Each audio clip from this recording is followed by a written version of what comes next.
Buckingham Palace courtyard, 10:45 a.m. Tourists gathered like moths to the palace gates. Cameras clicking, children giggling, selfie sticks stabbing the air. Standing amidst the orchestrated chaos, Guardsman Daniel Reed, 38.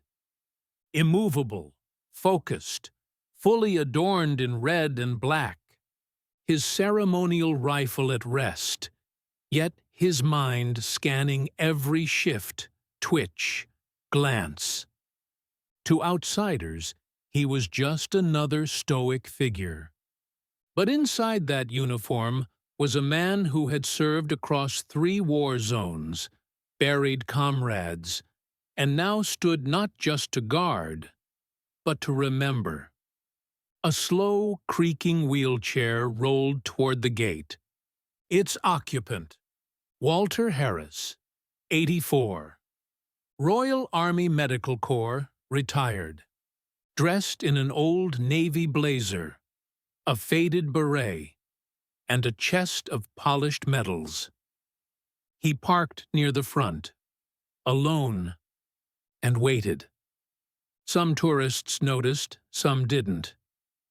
But Reed did.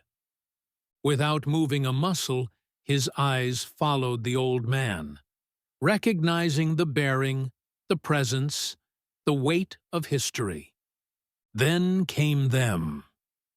3 teenage boys, loud, cocky, English accents dipped in arrogance. One of them, Mason, spotted Walter. "Yo, look at Captain Grandpa." They laughed. Walter remained still, eyes forward, unfazed. Another boy stepped closer.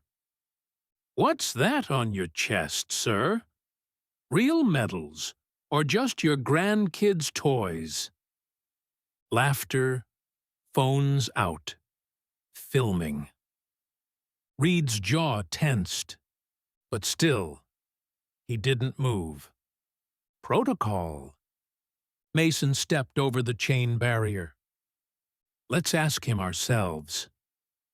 He reached down, hand hovering over Walter's medals. Walter flinched. Mason grabbed a medal. Click.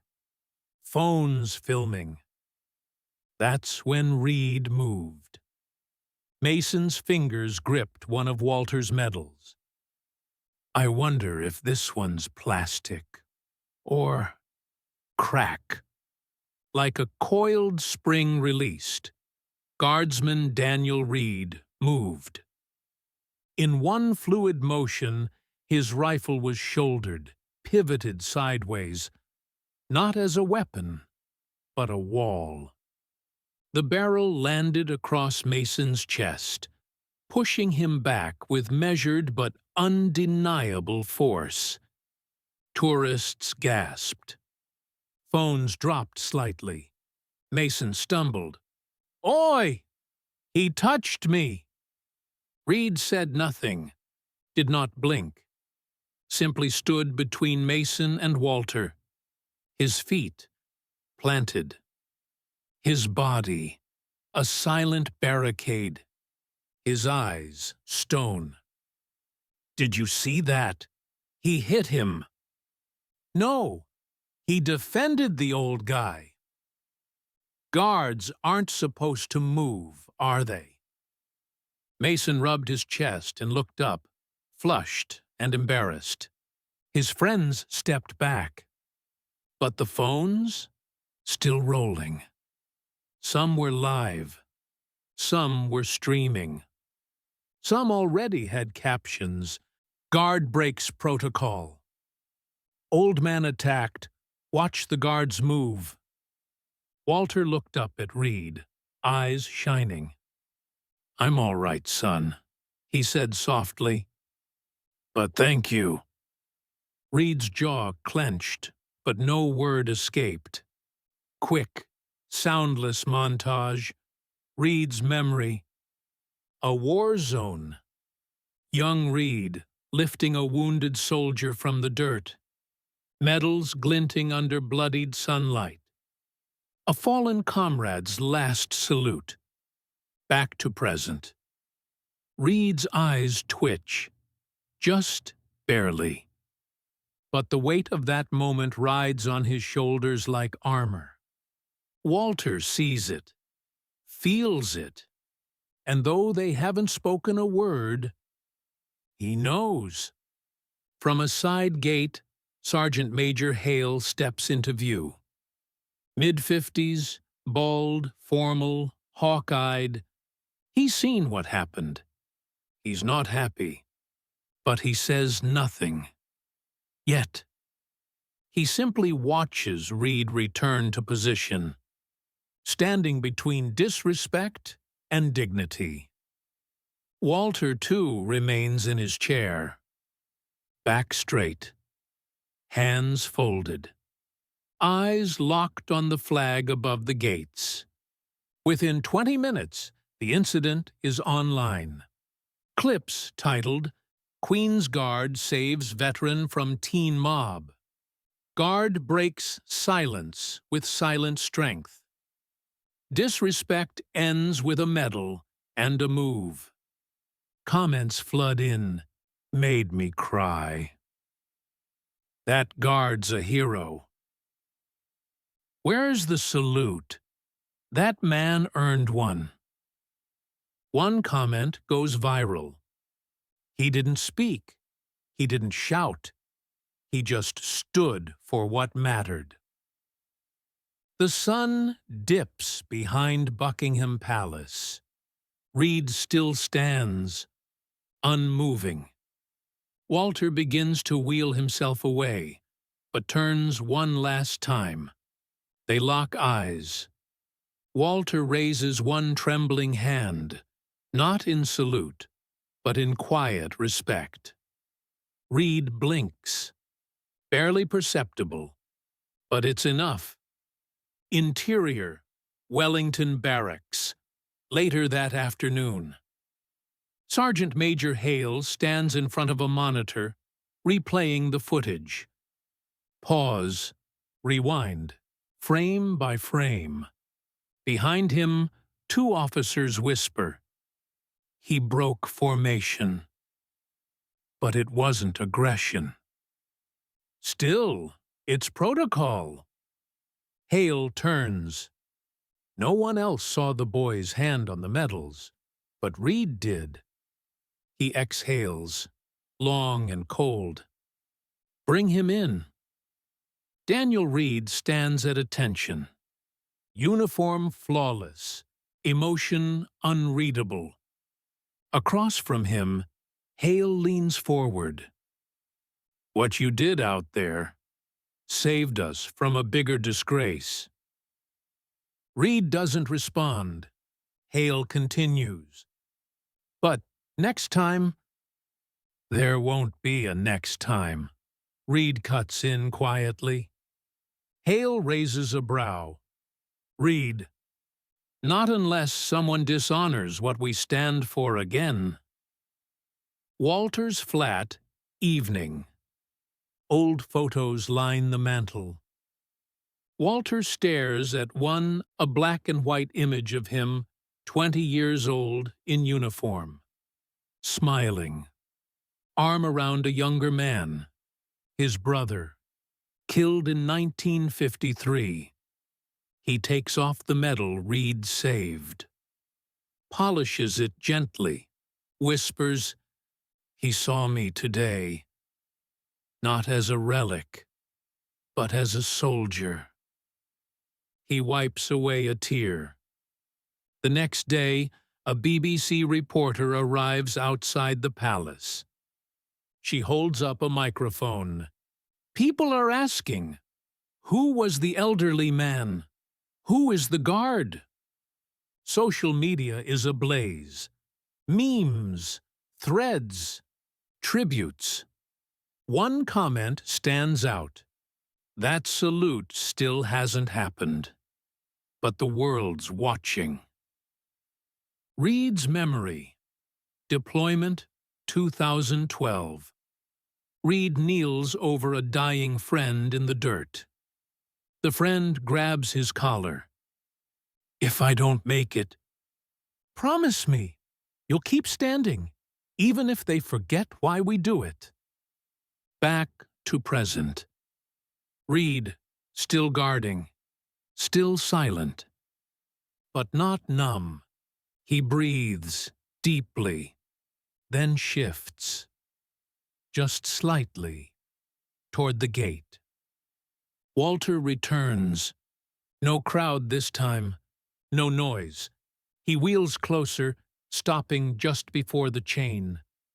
Reed sees him. The two lock eyes again.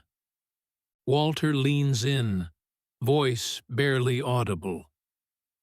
"You remind me of him, my brother, always watching, always ready." Reed finally speaks. One word, whispered, "Thank you." Walter's eyes widen, but he says nothing. He just places one hand over his heart. Mason returns, alone, no swagger, no phone. He approaches the guard line, but doesn't cross. He looks at Walter, then at Reed, then down. I didn't know." Walter nods slowly. Reed remains still. Mason steps back, quietly. Interior, command office. Hale speaks with a palace liaison. They want a statement, or a reprimand. Hale folds his arms. He did what we trained them for. He saw the line crossed, and he stood on it. Pause. Let him salute. Let the world see what that means again. A small sign is posted at the palace. At 1400 hours, a ceremonial salute will be performed in recognition of veteran service. No names, no faces, just purpose. Crowds return. Cameras roll. But this time, for the right reason.